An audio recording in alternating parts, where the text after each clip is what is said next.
Hello friends, నేను శరణ్యాని. ఇవాళ మంచు తాకిన పూలు 48వ భాగం చదువుకుందాం. రాసిన వారు మీనా ముక్తేశ్వర్ గారు. సంగవి అలా కదులుతూ ఏవేవో కలవరిస్తూ ఉంది. అశోక్ సంగవి దగ్గరకు వచ్చి ఆమెను పరీక్షగా చూశాడు. సంగవి నుదుటి మీద చెయ్యి వేసి చూశాడు.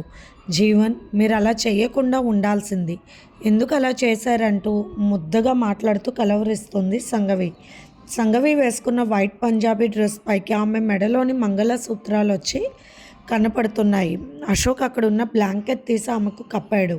నా బిడ్డనైనా నాకు మీరు ఇవ్వాల్సింది అంటూ ఉన్న సంగవి మాటను అలాగే విని బయటకు వెళ్ళి అక్కడున్న సోఫాలో పడుకున్నాడు అశోక్. ఇంతలో అక్కడికి అశోక్ రమ్మన్న సిస్టర్ వచ్చింది. ఒకసారి చూడండి, ఏం లేదు, కొంచెం వైన్ తీసుకున్నారు. ఇక్కడున్న ఆవిడ పడిపోయింది. ఆవిడేమో కలవరిస్తూ ఉంది. ఏం అమ్మాయిలు, ఈ రోజుల్లో ఉండాల్సిన వాళ్ళు కాదు వీళ్ళిద్దరూ అని ఇంగ్లీష్లో అంటూ నవ్వుతూ ఉన్నాడు అశోక్. నర్స్ లోపలికి వెళ్ళి సంగవిని చూస్తూ ఉంది. సంగవి నాడి పరీక్ష చేసింది. జీవన్ అంటూ ఉన్నది చిన్నగా సంగవి. ఏం లేదు సార్, మీరు చెప్పిన ఇంజెక్షన్స్ తీసుకొచ్చానంటూ ఇద్దరికి ఇంజెక్షన్స్ చేసింది నర్స్. వారిద్దరి ముఖం మీద నీళ్లు కొట్టింది. సంగవి వెంటనే లేచి కూర్చుంది. వరుదిని కూడా కూర్చుని ఏమిటి మనం ఎక్కడికి వచ్చామన్నది. ఎక్కడికి రాలేదు, మీ ఇద్దరు అలా మత్తుగా పడిపోతుంటే నేను మిమ్మల్ని హాస్టల్ దగ్గరికి తీసుకువెళ్తే రకరకాలుగా ఉంటుంది పరిస్థితి. అందుకే ఇక్కడ మా ఫ్రెండ్ది గెస్ట్ రూమ్ ఉంటే తీసుకొచ్చాను అన్నాడు అశోక్. మంచి పని చేశారన్నది వరుదిని. అయినా ఏంటది, ఫ్రూట్ జ్యూస్లో ఏం కలిపారన్నది కాస్త కోపంగా వరుదిని. ఎవరు ప్లాన్ చేస్తే ఏమీ కలపలేదు, మన స్టూడెంట్స్ ఆకతాయితనంగా కొంచెం వేశారు వైన్. అది కూడా మీకు అలవాటు లేకపోవడంతో ఇలా జరిగింది అంతే అన్నాడు అశోక్. లోపల లేచి కూర్చున్న సంగవి ఆ మాటలన్నీ విన్నది. బయటకు వచ్చింది ముఖం కడుక్కుని. ఇక మనం మన రూమ్ దగ్గరికి వెళ్ళడం మంచిది కదా అన్నది సంగవి. అవును, మీరు ఇలా ఉంటే ఇబ్బంది లేదు. ఇందాక మీ పరిస్థితి నాకే భయమేసింది. కింద వాచ్మెన్ కూడా ఏదేదో అనుకుని ఉంటాడు. పదండి ఇంకా అన్నాడు అశోక్. కార్ డ్రైవ్ చేస్తూ ఉన్నాడు అశోక్. జీవన్ ఎవరు సంగవి గారు అన్నాడు అశోక్. మౌనంగా ఉంది సంగవి. మీకు ఇష్టం లేకపోతే చెప్పాల్సిన అవసరం లేదు అన్నాడు నవ్వుతూ అశోక్. వరుదిని సంగవికి పెళ్లి జరిగింది. ఆమె భర్త పేరు జీవన్. కానీ ఎప్పుడు వాళ్ళు ఒక చోట ఉండడం లేదు, కొన్ని ప్రాబ్లమ్స్ వల్ల. ప్రాబ్లమ్స్ ఏమిటో నాకైతే తెలియదంటూ చెప్పింది వరుదిని. ఎందుకలా చెప్పావు అన్నట్లు చూసింది ఇబ్బందిగా సంగవి. నా బాధ నాకుంటుందే బాబు. నేను అతన్ని ప్రేమిస్తుంటే అతను నీ మీద ఇంట్రెస్ట్ చూపించినట్టు అనిపించింది. నీకు పెళ్ళైన విషయం మరి చెప్పాలి కానీ మనసులో అనుకుంది వరుదిని. అంటే మీరు డైవర్స్ తీసుకున్నారా అన్నాడు అశోక్. లేదు అన్నది సంగవి. ఓకే, ఏదైనా ఫ్యామిలీ గొడవల వల్ల విడిపోయారా అన్నది లేదు అన్నది సంగవి. అంతేకాదు నా బిడ్డను నాకు ఉంచాల్సిందన్న మాటలు కూడా కలవరించారు. మీకు చిల్డ్రన్స్ ఉన్నారా అన్నాడు అశోక్. లేదు అన్నది సంగవి. అసలు పర్సనల్ విషయాలు షేర్ చేసుకోవడం పెద్దగా ఇష్టం ఉండదు సంగవికి. కానీ ఒకరోజు తన మెడలో ఉన్న మంగళసూత్రాలు చూసి వరుదిని అడిగిన ప్రశ్నలకు చెప్పింది టోకీగా సంగవి. ఇప్పుడు అని చెప్పడంతో ఈ అశోక్ ఎక్కడ లేని ప్రశ్నలు వేస్తున్నారు. ఇవన్నీ ఎందుకు, మనం చదువుకునే వాళ్ళం, మనం మన పని చూసుకుంటే సరిపోతుందిగా అని అనుకుంది సంగవి. మౌనంగా ఉండిపోయింది. వరుదిని కారు అద్దంలో నుండి అశోక్ని గమనిస్తూ ఉంది. అశోక్ మధ్యలో వెనుక సీట్లో కూర్చున్న సంగవిని గమనిస్తూ ఉన్నాడు. అసలు ఏమీ అర్థం కాదు, ఆమె మనసులో ఏముందో తెలియదు. చూడటానికి ఎంతో సంస్కారవంతమైన అమ్మాయిలా ఉంటుంది, సాంప్రదాయ సిద్ధంగా కూడా ఉంటుంది. అటువంటి అమ్మాయి భర్తను వదిలి ఇలా ఉండి ధైర్యంగా చదువుకోవడం ఏమిటో వింతగానే ఉంది అనుకున్నాడు అశోక్. అయినా నాకెందుకు తన విషయాలు ఇంత శ్రద్ధగా ప్రతిదీ తెలుసుకోవాలనిపించాల్సిన అవసరం ఏముంది అనుకున్నాడు అశోక్. ఆడవాళ్ళ పర్సనల్ లైఫ్ గురించి చెప్పడం వారికి ఇష్టం లేనప్పుడు మౌనంగా ఉంటారు. అటువంటప్పుడు మనం వారిని మాట్లాడించకూడదు, ఆ విషయాలు అడగకూడదని మళ్ళీ ఒకసారి తనకి తాను చెప్పుకున్నాడు అశోక్. వరుదిని మాట్లాడుతూ నీకు పెళ్ళై ఎన్ని సంవత్సరాలు అయ్యిందంటూ ప్రశ్నించింది. ఇప్పుడు అవన్నీ ఎందుకు, నాకు తల పట్టేసినట్లుంది అన్నది సంగవి. ఆ విషయం ఏదో చెబితే ఇంకా మిగిలిన విషయాలు అడిగి అవన్నీ తెలుసుకున్న అశోక్ అసలు సంగవి మాట ఎత్తాడన్నది వరుదిని ఆలోచన. వరుదినికి సంగవి మీద ఎటువంటి ఈర్ష్య ద్వేషాలు కూడా లేవు. కానీ అశోక్ విషయంలో మాత్రం తన జాగ్రత్తలో తను ఉంటుంది అంతే. రూమ్ దగ్గరకు చేరుకున్నారు సంగవి వరుదిని. ఇద్దరు ఫ్రెష్ అయి పడుకున్న తర్వాత సంగవి మాట్లాడుతూ నీకు అశోక్ గారు అంటే ఇష్టం కదా వరుదిని అన్నది సంగవి. నీ విషయాలు చెప్పడానికి ఇష్టపడలేదుగా, మరి నన్నెందుకు అడుగుతున్నావు? అలా నీకు అలా అనిపించిందా ఏమిటి అన్నది వరుదిని నవ్వుతూ. నీకు ఇష్టం ఉన్నప్పుడు అశోక్ గారికి చెప్పవచ్చు కదా, ఎందుకు ఆలస్యం చేస్తున్నావు అన్నది సంగవి. సంగవి అంత ఆలోచించలేని మనిషి కాదు. అశోక్ చూపులు తన వైపు తిరగడం, తను అక్కడ మత్తులో ఉన్నప్పుడు తన భుజం మీద చేయి వేసి కాస్త ఆప్యాయంగా నొక్కడం గమనించింది. వరుదిని ఇష్టపడుతున్నప్పుడు ఆ విషయం చెబితే అతని దృష్టి మారుతుంది కదా అన్నది సంగవి అభిప్రాయం. నువ్వు అలా అడుగుతున్నావు కాబట్టి చెబుతున్నాను సంగవి. నాకు నిజంగా చాలా ఇష్టం అశోక్ అంటే. పైగా మా క్యాస్టులు కూడా ఒకటే, అందువలన మాకు ఇంటిలో ఏ ఇబ్బందులు ఉండవని నవ్వుతూ చెప్పింది వరుదిని. అటువంటప్పుడు నీ అభిప్రాయాన్ని వెంటనే చెప్పు. మీ ఇద్దరూ ఒక శుభవార్త చెబితే మాకు పార్టీ ఇవ్వండి. బాబోయ్, జ్యూస్ పార్టీ కూడా వద్దు, ఇక ఎక్కడికి రాలేను నేను అంటూ నవ్వింది సంగవి. మరుసటి రోజు కాలేజీలో సబ్జెక్టులు పూర్తయిన తర్వాత హాస్పిటల్లో వర్క్ చేసుకోవడానికి వెళ్ళింది సంగవి. రత్న చక్కగా కూర్చుని కలర్స్ వేస్తూ అందమైన బొమ్మలు వేస్తూ ఉంది. అది గమనించిన సంగవి అక్కడి నుంచి బయటకు వచ్చి కూర్చుంది. ఇంతలో ఒక పేషెంట్ని తీసుకొచ్చారు. నో, నేను ఒప్పుకోను, అబోర్షన్ చేయించుకోనంటూ పెద్దగా అరుస్తుంది ఆ అమ్మాయి. ఎవరు? ఆంధ్ర అమ్మాయి లాగానే ఉంది, కానీ అలా అరవడం ఏమిటి? ఇక్కడ అసలు అబోర్షన్ చేయడానికి ఇష్టపడరు కదా, ఈ హాస్పిటల్స్లో రూల్స్ ఉన్నాయి అనుకుంది సంగవి. నాకు అబోర్షన్ చేస్తే అందరినీ చంపేస్తానంటూ అరుస్తూ ఉంది ఆ అమ్మాయి. ఏమైంది అని ఆ అమ్మాయి ముఖం వైపు చూస్తున్న సంగవికి ఆమె ఏదో మానసికంగా తీవ్రంగా బాధపడుతున్నట్లు అనిపించింది.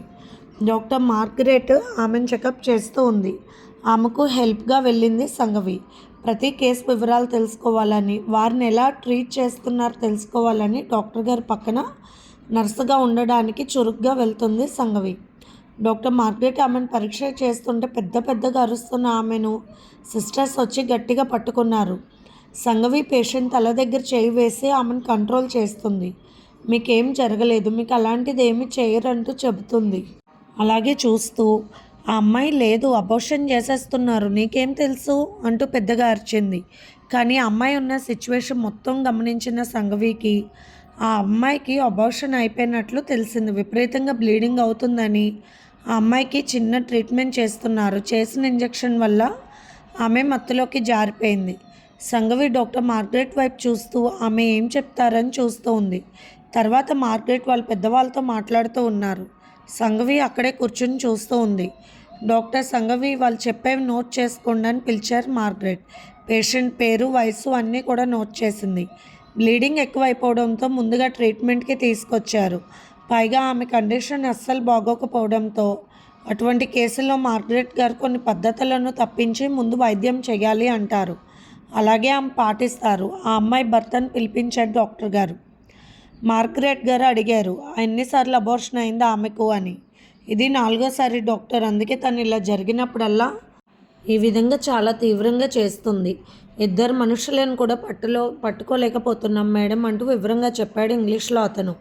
అబోర్షన్ ఇలా అవుతున్నప్పుడు హాస్పిటల్లో మీ ట్రీట్మెంట్ ముందు నుండి చేయించాలి కదా అన్నారు మార్గరెట్. చేస్తూనే ఉన్నాం మేడం వేరే అంటూ గైనకాలజిస్ట్ గురించి చెప్పాడు ఆ వ్యక్తి. మీరు ఇటువంటి కేసుల్లో ఉన్నది ఉన్నట్టు చెప్పాలి.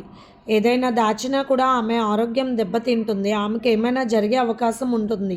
ఏ తప్పైనా ఒప్పైనా నిజం చెప్తే వారికి కరెక్ట్ ట్రీట్మెంట్ ఇవ్వడం జరుగుతుంది. ఆమెకే అలా అబోర్షన్ అయినప్పుడు అలా అబోర్షన్ చేయకుండా నరవాల్సిన అవసరం లేదేమో నాకు అనిపించింది అన్నారు మార్గరెట్ గారు. నాకు అలాగే అనిపించింది అనుకుంది సంగవి మనసులో. ఆమె భర్త వైపు అలాగే చూస్తూ ఉన్న సంగవికి అతని మీద ఏదో అనుమానం కలిగింది. మళ్ళీ అనుకుంది, ఒక్కొక్కరి ముఖం అనుమానించేలా ఉంటుంది, కానీ అసలు తప్పు వారిలో కూడా ఉండదు. ఏం జరిగిందో అనుకుంది సంగవి పేషెంట్ దగ్గర వచ్చి కూర్చుంది. నాకు అబోర్షన్ చెయ్యొద్దు అంటూ పెద్దగా అరుస్తుంది ఆ అమ్మాయి. మీ పేరేంటి అన్నది సంగవి. ఆ అమ్మాయి చేయి సున్నితంగా పట్టుకుని, నా పేరు నీకెందుకు, నా పేరు నోట్ చేసుకుని నాకు అబోర్షన్ చేయమని చెప్పారా? నా పేరు ఆదర్శ అని నేను చెప్పను నీకు అన్నది కోపంగా అమ్మాయి. సంగవికి అర్థమైంది, తను భరించలేక అలా అరుస్తుంది తప్ప అమ్మాయి నిజంగా అమాయకమైన అమ్మాయి అని అర్థమైంది. అలాంటిది ఏమీ లేదు, జరగకుండా నేను చూడడానికి వచ్చాను. మీకు ఒకవేళ అటువంటి ట్రీట్మెంట్ ఎవరైనా ఇవ్వాలి అనుకున్నా కూడా వద్దు అని చెప్పడానికి నేను ఇక్కడ ఇలా కూర్చున్నాను. అది అర్థం చేసుకోండి ఆదర్శ అన్నది సంగవి. అవునా అన్నది ఆ అమ్మాయి సంగవి ముఖం వైపు చూసి. అవును, మీ ముఖం చూస్తుంటే నాకు భయం వేయడం లేదు. మీరు మంచిగా కనిపిస్తున్నారు నాకు అన్నది ఆదర్శ ముఖం ఒకలాగా పెట్టుకొని. అవును, నేను మీ మంచి కోసమే ఇక్కడ ఉన్నాను. మీకు ఇంజెక్షన్ చేస్తానంటే వద్దు అని చెప్పేశాను అన్నది సంగవి. అవునా, నిజంగా నాకు ఇంజెక్షన్ చేయొద్దని చెప్పారా అంటూ సంగవి చేయి గట్టిగా పట్టుకుని నవ్వింది ఆదర్శ. నాకు బాగా తీవ్రంగా బ్లీడింగ్ అవుతుంది, మరి ఎందుకు, నేను చచ్చిపోతానంటావా? అబోర్షన్ నాకు తెలియకుండా చేసేశారు అన్నీ కూడా మీకు తెలియదా మీకు తెలియదా, పెద్ద డాక్టర్ గారు అనుకుంటున్నారా అన్నది ఆదర్శ అమాయకంగా. కొంత మెంటల్ స్టెబిలిటీ లేకుండా మాట్లాడుతుంది ఆదర్శ. పైగా అంత తెలివిగల అమ్మాయి మాత్రం కాదు అని అర్థమవుతుంది సంగవికి. అక్కడ ఎవరూ లేకపోవడంతో సంగవి ఆదర్శ నుదుటి భాగాన్ని నిమురుతూ, ఒకసారి నా కళ్ళల్లోకి చూడు, ఏం జరిగింది, మీకేమైనా గుర్తుందా? అబోర్షన్ చేయొద్దు అనడానికి మీకు ఏదైనా సాక్ష్యం ఉందా? అలా జరిగిందా, ఏదైనా గుర్తుందా అని అడిగింది చాలా చిన్నగా. ఒక్కసారిగా ఆదర్శ ఏడ్చింది.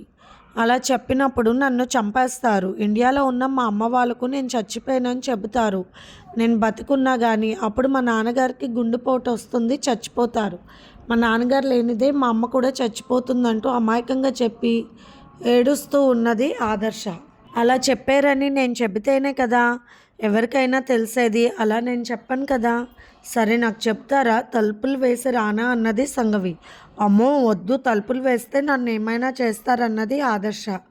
పట్టుమని 25 ఏళ్ళు కూడా లేవా అమ్మాయికి, తెలుస్తుంది, ముఖం లేతగా ఉన్నది, పాపం ఇంచుమించు సంగవి వయసే ఉన్నది, అలాగే సుకుమారంగా కూడా ఉన్నది. ఏమిటో ఈ పెద్దవాళ్ళకు బుద్ధి లేకుండా అమెరికా సంబంధాలు అనగానే ఎగపడుతూ ఇస్తూ ఉంటారు. బాగా తెలిస్తే ఇవ్వచ్చు, కానీ ఏమీ తెలియకుండా చేస్తే ఇలాగే ఉంటుందేమో. మరి తలుపులు వేసినప్పుడు నిన్నెవరైనా ఏదైనా బాధ పెట్టారా ఆదర్శ అన్నది సంగవి. అవును, ఇక్కడ కొట్టొద్దని ఎన్నోసార్లు చెప్పినా అక్కడే కొట్టారు. అలా కొట్టినప్పుడు ఏం జరుగుతుంది అన్నది ఆదర్శ. పొట్ట మీద ఎవరు కొట్టింది నిన్ను అన్నది సంగవి. అమ్మో, నేను చెప్పలేను, చెప్పనుగా, అందరూ చచ్చిపోతారన్నది ఆదర్శ. నేను చెప్పాను కదా ఎవరికి చెప్పను అని, అది మన మధ్యనే ఉంటుంది. నేను నీకు సిస్టర్ని అనుకోవాలి, నువ్వు ఇప్పుడు చెప్పు అన్నది సంగవి. నాకు సిస్టర్ ఎవరు లేరు, నేను ఒక్కదాన్నే, బ్రదర్స్ కూడా లేరు, నేను అందుకే బాధపడుతూ ఉంటానని మళ్ళీ ఏడ్చింది ఆదర్శ. చూడు ఆదర్శ, ఇలా ఏడిస్తే ఏ ప్రశ్నకు సమాధానం ఉండదు. నువ్వు అమాయకంగా ఉన్నావని మాత్రం నాకు అర్థమవుతుంది. జరిగిన విషయాలకు భయపడుతున్నావు అంతే, నీకేమీ కాలేదు. ఇటువంటి హాస్పిటల్కు తీసుకొచ్చారు, నాకేదో పిచ్చి పట్టింది అన్నట్లు నువ్వు అనుకోకూడదు. నువ్వు బాగానే ఉన్నావు. మనసు బాగోని వాళ్ళే రారు ఇక్కడికి. రకరకాల పేషెంట్లు చాలామంది వస్తారు. మరి ఇదే మెంటల్ హాస్పిటల్లో నేనున్నాను కదా, నేను బాగానే ఉన్నానుగా అన్నది సంగవి. ఏమో, నన్ను పిచ్చి హాస్పిటల్లో చేర్చి కరెంట్ షాకులు పెట్టిస్తానని ఆయన భయపెట్టారు, మా అత్తగారు భయపెట్టారు, భయం వేసింది నాకు అన్నది ఆదర్శ. నువ్వెన్నన్నా చెప్పు, నాకు అబోర్షన్ చేసేస్తారన్నది మళ్ళీ. చూడు ఆదర్శ, నీకు బ్లీడింగ్ ఓవర్గా అవుతుందంటే అర్థం ఏమిటి? నీకు అబోర్షన్ జరిగింది, కానీ అది ఎలా జరిగింది? హాస్పిటల్కి వచ్చే ముందు మీకు బ్లీడింగ్ అవుతుంది కదూ అన్నది సంగవి. అవును, వాష్రూమ్కి వెళ్ళేసరికి భయం వేసింది, అందుకే కళ్ళు తిరిగి పడిపోయాను. ఆ తర్వాత ముఖం మీద నీళ్ళు కొట్టారు, ముఖం మీద గట్టిగా కొట్టారు, ఏడ్చాను నేను. తర్వాత నన్ను చాలా భయపెట్టారు. నీకు పిచ్చి పట్టింది, మెంటల్ హాస్పిటల్లో చేరుస్తానని తీసుకొచ్చారు. నాకు అబోర్షన్ చేయవద్దని నేను అరుస్తుంటే అన్నది ఆదర్శ. బాధపడకు ఆదర్శ, ముందు నువ్వు ఏడవకూడదు, అప్పుడు నువ్వు పేషెంట్ కాదు, మంచి అమ్మాయివే అని తెలుసుకుంటారు డాక్టర్ గారు. డాక్టర్ గారు ఏదైనా ప్రశ్న ఇస్తే నువ్వు చక్కగా సమాధానాలు చెప్పాలి, అప్పుడు ఆమె అన్నీ అర్థం చేసుకుంటారు. ఇక్కడ హాస్పిటల్లో వైద్యం చేయడమే కాదు, మంచి చెడ్డ తెలుసుకుని మీ కుటుంబ సభ్యులకు అన్ని విషయాలు తెలియజేస్తారు డాక్టర్ గారు. అంతా మంచివారు మార్గరెట్ గారు అని చెప్పింది సంగవి. ఇంతలో డాక్టర్ మార్గరెట్ గారు వచ్చారు. ఎలా ఉంది అన్నది సంగవి. ఎలా ఉంది సంగవి, పేషెంట్ పరిస్థితి అన్నారు. ఆమె ఇంగ్లీష్లో చెప్పింది సంగవి. ఆమె ఇంగ్లీష్లో చెప్పింది సంగవి. మీరు అలా వేరే ఇంగ్లీష్లో మాట్లాడుకుంటే నాకు తెలియదు. మీరు ఏమన్నారు ఇప్పుడు, నాకు ఏదైనా చేస్తారా అన్నది ఆదర్శ. అబోర్షన్ అనే మాట ఇంగ్లీష్లో అయినా తెలుగులో అయినా మనం అదే అనుకుంటున్నాము కదా, ఆ మాట ఏది మాట్లాడలేదు మేము, గమనించలేదా నువ్వు అన్నది సంగవి. అవును, అది మీరు మాట్లాడలేదు, నిజమే అన్నది ఆదర్శ. అబ్బో, అడిగేదానికి సమాధానం చెబుతుంది అన్నారు మార్గరెట్ గారు నవ్వుతూ. సంఘవి వైపు చూసి ఇదంతా నీ ప్రతిభ అన్నట్లు సంఘవి చిరునవ్వుతో ఆ అమ్మాయి వైపు చూస్తూ ఉంది. మేడం గారికి చెప్పు, నీ మనసులో ఉన్న మాట ఎవరికి చెప్పరు అన్నది సంఘవి. మార్గరెట్ గారు ఒక ఇంజెక్షన్ తీశారు. ఇంజెక్షన్ చెయ్యరు అని చెప్పావు కదా, మరెందుకు చేస్తున్నారు ఇప్పుడు అన్నది ఆదర్శ సంఘవి వైపు చూస్తూ. అది నీకు కాదు నాకు అన్నది సంఘవి.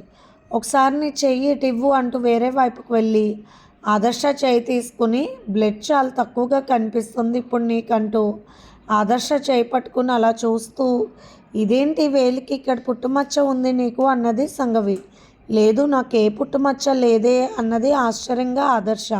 ఈలోపు మార్గరెట్ గారు ఇంజెక్షన్స్ చేసేశారు. ఏదో చురుకుమన్నట్లు అనిపించింది నాకు అన్నది ఆదర్శ. అవును, దోమ నాకు కూడా కుట్టింది కూడా ఇక్కడ అబ్బా అన్నది సంఘవి. నిజమే ఆదర్శానికి పుట్టుమచ్చ లేదు, నేనే పొరపాటు పడ్డానన్నది సంఘవి.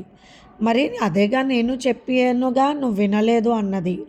సంఘవి చేస్తున్న ప్రయత్నాలకు నవ్వుకుంది మార్గరెట్. చాలా ఇంటెలిజెంట్గా ప్రవర్తిస్తుంది. ఏ పేషెంట్ దగ్గర ఎలా ఉండాలో అలాగే ఉంటుంది సంఘవి. వృత్తి పట్ల ఎంతో శ్రద్ధ ఉన్నవాళ్ళు మాత్రమే ప్రతి పేషెంట్ విషయంలోనూ ఎవరితో ఎలా ఉండాలో అలా ఉంటూ వారిని సరైన దారిలోకి తీసుకొచ్చే నేర్పు ఉండాలి. అది సంఘవికి బాగా ఉంది అనుకున్న డాక్టర్ గారు.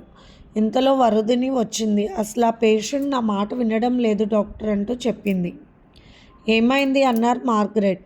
పేషెంట్ జేమ్స్ విషయం నాకు అప్పగించారుగా మేడం, అతను వినడం లేదు నా మాటలు, అసలు కోపం తెచ్చుకుంటున్నాడు, అన్నీ విసిరేస్తున్నాడు, నాకు భయం వేస్తుంది అన్నది వరుదిని. అతను అలాగే ఉంటాడు, కానీ అతను కోపంగా మాట్లాడినప్పుడు మనం చాలా ఓర్పుగా మాట్లాడాలి. మన ముఖ కవలికలు కూడా గుర్తుపడతాడు. మానసికంగా స్ట్రగుల్గా ఉన్నా కూడా ఎదుట వ్యక్తిలోని విషయాలను కనిపెడతాడు అతను, జేమ్స్ అన్నారు మార్గరెట్ గారు. సరే, ఒకసారి సంఘవి నువ్వు వెళ్ళి ప్రయత్నించన్నది మార్గరెట్. నా వల్ల కాలేదు, తన వల్ల కూడా ఏమవుతుందో అన్నది వరుదిని. మార్గరెట్ గారు వరుదినికి వేరే వర్క్ అప్పగించారు. ఇద్దరు పేషెంట్స్కి కరెంట్ ట్రీట్మెంట్ ఇవ్వమని చెప్పి వెళ్ళారు. ఇటువంటి పేషెంట్లకి ఏ నెంబర్లో ట్రీట్మెంట్ ఇవ్వాలో అన్నీ కూడా నేర్చుకుంటున్నారు ప్రస్తుతానికి. అందుకే మార్గరెట్ గారు ఒక డాక్టర్ని అక్కడ ఉంచి కొత్తగా ప్రాక్టీస్ చేస్తున్న వాళ్ళకు గైడెన్స్ చేయమంటున్నారు. సంఘవి జేమ్స్ ఉన్న రూమ్లోకి వెళ్ళింది. జేమ్స్ అలాగే చూశాడు. నువ్వెవరు, నాకేమన్నా భయమా, ఎవరినో తీసుకొస్తానని చెప్పి వెళ్ళింది ఆ రాస్కెల్, నన్నేం చేయలేవు నువ్వు అంటూ చాలా కోపంగా అక్కడున్న గ్లాస్ బాటిల్ విసిరేశాడు జేమ్స్. అతను ఆంగ్లో ఇండియన్లా ఉన్నాడు. సంఘవి వెంటనే క్యాచ్ పట్టింది బాటిల్ని. ఆ పేషెంట్ దగ్గర అలా అలవాటు అయిపోయింది క్యాచ్ పట్టడం కూడా సంఘవికి. నీకు దెబ్బ తగలలేదని అనుకోకు, నేను మళ్ళీ విసురుతాను, బాటిల్ ఇటివ్వు, నీ తల బద్దలు కొడతానని ఇంగ్లీష్లో అంటున్నాడు జేమ్స్. తర్వాత ఇస్తాను కానీ నీకు ఒక విషయం చెప్పాలి, ఆ తర్వాత నా తల బద్దలు కొట్టుకోవచ్చు కానీ అని సంఘవి చాలా క్యూట్గా నవ్వుతూ, నేను నిన్నేం చేయడానికి రాలేదు, అలా నీకు భయం పెట్టాలని వేరే ఒకరికి చెబుతుంటే అలా చేయకూడదు, తప్పు, జేమ్స్ చాలా మంచివాడు, మార్గరెట్ గారు చెప్పారు నాకు, అందుకే నీకు మంచిగా ఏం కావాలో అడగాలని వచ్చాను అంతే అన్నది ఇంగ్లీష్లో సంఘవి. నిజమేనా అన్నాడు జేమ్స్. నిజమే చెప్పండి, ఏం కావాలి మీకు అన్నది సంఘవి. నాకు తలనొప్పిగా ఉంది, అంతా బద్దలు కొట్టేయాలనిపిస్తుంది, నా తల అలా బద్దలైపోతుంది అన్నాడు జేమ్స్. ఇప్పుడు ఏమిటి, ఆ బాటిల్ బద్దలు కొట్టాలి అంతే కదా అన్నది సంఘవి. అవును అన్నాడు కోపంగా జేమ్స్. నేను పగలు కొట్టనా, మీరు పగలు కొడతారా అన్నది సంఘవి. నేనే పగలు కొడతాను, అది కూడా నీ మీద అంటున్న జేమ్స్ వైపు చూసి లోపల భయంగా అనిపించిన పైకి సౌమ్యంగా ఉంటూ అలాగే పగలు కొట్టవచ్చు, కానీ మీకేం కావాలో నేను చూడాల్సిన అవసరం ఉంది, నాకే అప్పగించారు, మరి మీకేం కావాలో ఇంకెవరు తెస్తారు, నా తల బద్దలు కొడితే నేను పడిపోతాను, మరి నా తలలో అవన్నీ గుచ్చుకుంటాయి కదూ అన్నది సంఘవి. బ్లడ్ కూడా వస్తుంది అన్నది. అమ్మో, బ్లడ్ వస్తే వేయను అన్నాడు జేమ్స్. ఎందుకని, బ్లడ్ అంటే భయమా అన్నది సంఘవి. అవును, నా తమ్ముడు వెళ్తుంటే నీకెందుకు చెప్పాలి అయినా కానీ అన్నాడు కోపంగా జేమ్స్. చెప్పకపోతే పోయారు, మీకేం కావాలో చెప్పండి పోనీ అన్నది నవ్వుతూ సంఘవి. దగ్గరికి రా చెప్తానన్నాడు జేమ్స్. చెప్పండి అంటూ దగ్గరికి వెళ్ళింది సంఘవి. వెంటనే జేమ్స్ 2 చేతులతో సంఘవి మెడ పట్టుకున్నాడు. ఇలా నొక్కేస్తే బ్లడ్ రాదు, తెలియదుగా నీకు ఆ విషయం అని ఇంగ్లీష్లో అంటూ గట్టిగా నొక్కేస్తూ ఉన్నాడు జేమ్స్. ఊపిరందక గిలగిల్లాడుతూ ఉంది సంఘవి. పడుకుని ఉన్న జేమ్స్ ఏమిటి అని వంగి అడిగిన సంఘవి మెడ పట్టేసుకోవడంతో తప్పించుకోలేకపోయింది సంఘవి. ఎలా విదిలించుకోవాలో తెలియడం లేదు. తన చేతులతో విశ్వ ప్రయత్నం చేస్తూ ఉంది. కానీ అతను చాలా బలంగా ఉన్నాడు. అటువంటి పట్టు వదిలించుకోవాలంటే సామాన్యమైన ఆడపిల్లకు సాధ్యమైన విషయం కానే కాదు. సంఘవి ప్రాణం గిలగిల్లాడిపోతూ ఉంది. సంఘవికి ప్రాణం పోతున్నంత బాధగా ఉంది. ఊపిరి ఆగిపోతుందేమో అనిపించింది. జేమ్స్ ఇంకా గట్టిగా పట్టుకున్నాడు. ఇంకా నా వల్ల కాదనుకున్న క్షణంలో వెంటనే సంఘవిని పక్కకి తప్పించాయి 2 చేతులు. సంఘవికి ఒక్కసారిగా స్పృహ తప్పిపోయి ఆ చేతుల్లోనే వాలిపోయింది. అశోక్ కంగారుగా సంఘవి వైపు చూశాడు. అక్కడ అలారం ప్రెస్ చేసేసరికి నర్సులు సిబ్బంది వచ్చారు. కాసేపటికి మెలకు వచ్చిన సంఘవి పైకి లేచి అటు ఇటు చూసింది. పెద్ద వీర వనితలాగా పిచ్చివాడి దగ్గరికి వెళ్ళమని ఎవరు చెప్పారు మిమ్మల్ని? డాక్టర్ చెబుతూ ఉంటారు మనకెన్నో, అంత మాత్రాన రిస్క్ ఉన్న వాటిలోకి వెళ్ళకూడదు కదా అన్నాడు అశోక్ సంఘవి వైపు చూస్తూ. పేషెంట్ రకరకాలుగా ఉంటారు అంటూ మెడ పట్టుకుని దగ్గుతూ ఉంది సంఘవి. అవునవును, పేషెంట్లు రకరకాలుగా ఉంటారు. సరైన సమయానికి నేను రాకపోతే ఇప్పుడు మీరు ఏ రకంగా ఉండేవారు మీకే తెలుసు అన్నాడు అశోక్. మిమ్మల్ని ఇబ్బంది పెట్టినందుకు సారీ అన్నది సంఘవి. మిమ్మల్ని కాపాడినందుకు థ్యాంక్స్ చెప్పరా ఏమిటి అన్నాడు అశోక్. ఒక డాక్టర్గా అది మీ బాధ్యత కదా అన్నది సంఘవి. ఇంతలో వరుదిని వచ్చి ఏం జరిగిందంటూ సంఘవికి మెడ మీద చుట్టూ ఐస్ ప్యాక్ చుట్టి ఉంది. ఏం జరిగింది అంటూ అడిగి అశోక్ చెప్పడంతో తెలుసుకుంది వరుదిని. అమ్మో అని భయపడింది. ఎందుకు అలా మొండిగా చేస్తావు సంఘవి అన్నది బాధగా వరుదిని. నేను చెప్పాను సంఘవి. అయినా నువ్వు డాక్టర్ గారు ఏది చెప్తే అది వెంటనే అమలుపరచాలని చూస్తావు. అది ఎలా కుదురుతుంది? మన విషయం కూడా తెలుసుకోవాలిగా, మరి అలా ఉంటే ఎలా అన్నది వరుదిని బాధపడుతూ. ఇండియా నుండి కలిసి వచ్చాం, ఇద్దరికీ స్నేహం కుదిరింది అన్న భావంలో స్నేహంతో వరుదిని కళ్ళు చెమర్చాయి సంఘవిని చూస్తూ. గొంతు ఒక రకంగా వస్తుంది. సంఘవికి లోపల బాగా ఒత్తుకుపోయినాయి. డాక్టర్ గారు చెప్పినట్లు స్కానింగ్ తీయించారు సంఘవికి. ఇబ్బంది ఏమీ లేదు. కొన్ని ఇంజెక్షన్స్ కొన్ని మందులు ఇచ్చారు. మార్గరెట్ గారు మాట్లాడుతూ చాలా బాధాకరమైన విషయం, ఇలా జరగడం నేను ఊహించలేదు సంఘవి అన్నారు. పర్వాలేదు మేడం, మనకున్న పేషెంట్స్ ఎప్పుడు ఎలా ఉంటారో మనకు తెలియదు, అది ఎవరు ఊహిస్తారు? ఒక్కొక్కసారి ఇలా జరిగితే మరింత జాగ్రత్తగా ఉండే తెలివి వస్తుంది అంటూ నవ్వింది సంఘవి. ఆ విషయాన్ని పెద్దగా పట్టించుకున్నట్లు. ఆమెకున్న ఓర్పు, భయపడిన తత్వం చూసి ఆశ్చర్యపోయింది మార్గరెట్. జేమ్స్కి కరెంట్ ట్రీట్మెంట్ ఇస్తున్నారు. బయట నుండి చూస్తున్న సంఘవికి ఏదోలా అనిపించింది. బాధ కలిగింది. చూస్తున్న వారికి ఆ అవస్థ తెలిసి చాలా బాధగా ఉంటుంది. ఏమిటో తెలిసి తెలియని బాధలు అసలు ఇతనికి ఎందుకు వచ్చిందో ఇటువంటి బాధ అని అనుకుంది. ఇంతలో అక్కడికి వచ్చిన సిస్టర్ సంఘవి వైపు చూసి, మిమ్మల్ని చాలా గాయపరిచారా జేమ్స్ అని తెలుగులో మాట్లాడుతుంటే మీరు అన్నది సంఘవి. జేమ్స్కి జాయిన్ అయినప్పటి నుండి నేను చూస్తూ ఉంటాను. నేను హెల్త్ పరంగా లీవ్లో ఉన్నాను. ఇందాకనే వచ్చాను, విషయం తెలిసిందన్నది చకిత. ఓకే, ఎందుకు జేమ్స్ అలా ప్రవర్తిస్తున్నాడు అన్నది సంఘవి. అప్పుడే జేమ్స్ వాళ్ళ అమ్మగారు వచ్చి జేమ్స్ వైపు చూసి తట్టుకోలేని విధంగా హాస్పిటల్ ముందున్న గార్డెన్లోకి వెళ్ళి కూర్చున్నారు. కళ్ళు తుడుచుకుంటూ ఉన్నారు జేమ్స్ వాళ్ళ అమ్మగారు. జేమ్స్ చాలా మంచి అబ్బాయి అంట, ఆంగ్లో ఇండియన్ తను. జేమ్స్ వాళ్ళ అమ్మగారు ఇండియన్, నాన్నగారు అమెరికన్. జేమ్స్ వాళ్ళది మంచి కుటుంబం. అమెరికా పద్ధతులతో జేమ్స్ వాళ్ళ నాన్నగారు ఉన్నా కూడా ఇండియా పద్ధతులను బాగా అలవాటు చేశారు జేమ్స్ వాళ్ళ అమ్మగారు సబితా గారు. జేమ్స్కి ఒక ఫేమస్ కంపెనీలో జాబ్ వచ్చింది. అందువల్ల రోజు హుషారుగా అతనికి కంపెనీ వాళ్ళు ఇచ్చిన కార్ తీసుకుని ఇంటికి వచ్చారు. తనే ఫాస్ట్గా డ్రైవ్ చేస్తూ వద్దు వద్దు అనే కొద్ది వాళ్ళ తమ్ముడు లెక్క చేయకుండా మరీ ఫాస్ట్గా వెళ్తూ యాక్సిడెంట్ చేశాడు జేమ్స్. జేమ్స్ వాళ్ళ తమ్ముడు వాళ్ళ నాన్నగారు అక్కడికక్కడే చనిపోయాడు. రక్తపు మడుగుల వారిని చూసిన జేమ్స్ పిచ్చివాడు అయిపోయాడు. సంవత్సరంన్నర కాలం అవుతుంది రోజుకన్నది చకిత. పాపం అనుకుంది సంఘవి. నిజానికి వారి కుటుంబానికి కష్టాలు ఏమీ లేవు. వారిది చాలా హ్యాపీ కుటుంబం. సబితా గారిది లవ్ మ్యారేజ్. కానీ జేమ్స్ అతి హుషారు వల్ల ఈ విధంగా జరిగింది. అది తన వల్లే జరిగిందన్న బాధ అతన్ని తట్టుకోలేక ఈ విధంగా బాధ పెట్టి చివరకు పిచ్చివాడిని చేసింది. ఉన్న ఈ కొడుకు మీద ప్రాణాలు పెట్టుకుని ఉన్నారు పాపం సబితా గారు. జేమ్స్కి నయం అయితే ఇండియా వెళ్ళిపోదామని ఆమె ఆశ. అక్కడ సబితా వాళ్ళ నాన్నగారు ఉంటున్నారంట. ఈ వయసులో ఆయననున్న ఇద్దరు కొడుకులు చూడడం లేదు. చానాల్ కూతుర్ని మర్చిపోయారు. ఆమె ఇద్దరిని దేశస్థుని వివాహం చేసుకుంది అని.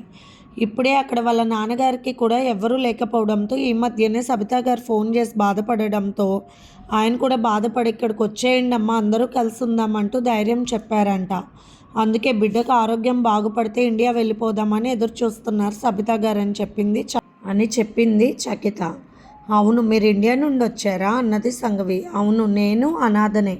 అనాథాశ్రమంలో ఉన్న నన్ను ఒక జంట వారి బిడ్డను చూసుకోవడానికని ఇక్కడికి తీసుకొచ్చారు. భార్య బిడ్డలు ఇద్దరు బాగా చూసేవారు నన్ను. బిడ్డను నేను ఎంతో ప్రేమగా చూసేదాన్ని. తర్వాత నా మీద తన హస్బెండ్ మీద అనుమానం పడింది ఆమె. అక్కడితో నన్ను ఇంట్లోకి రానిచ్చేది కాదు. ఆ పక్కింట్లో డాక్టర్ మార్గరెట్ గారు ఉన్నారు. ఆవిడ నా బాధను తీర్చి ఇక్కడ ట్రైనింగ్ ఇప్పించి నర్సుగా జాయిన్ చేశారు. ఆమె లేకపోతే నా జీవితం ఏమైపోయేదో చెప్పలేనంటూ బాధపడింది చకిత. ఎన్నో విషయాలు, ప్రతి ఒక్కరిది ఒక గాథ. అందరి విషయాల్లో ఏదో ఒక బాధ ఉంటూనే ఉంటుంది. ప్రతి విషయం కూడా చూడడానికి మంచు తాకిన పూలలా అందంగా కనిపించడమే కానీ ఆ పువ్వు స్వచ్ఛంగా ప్రకృతికి ఆనందించలేనట్టుగా నాలాంటి ఎందరో ఆడపిల్లల మనసులు అలాగే ఉన్నాయి, మంచు తాకిన పూలలా అనుకుంది సంఘవి. ఇది ఫ్రెండ్స్ ఇవాల్టి ఎపిసోడ్. రేపు ఇంకొక ఎపిసోడ్తో మీ ముందుకు వస్తాను. మీకు కనుక స్టోరీ నచ్చినట్లయితే లైక్ చేసి షేర్ చేసుకొని సబ్స్క్రైబ్ చేసుకోండి. ఉంటాను.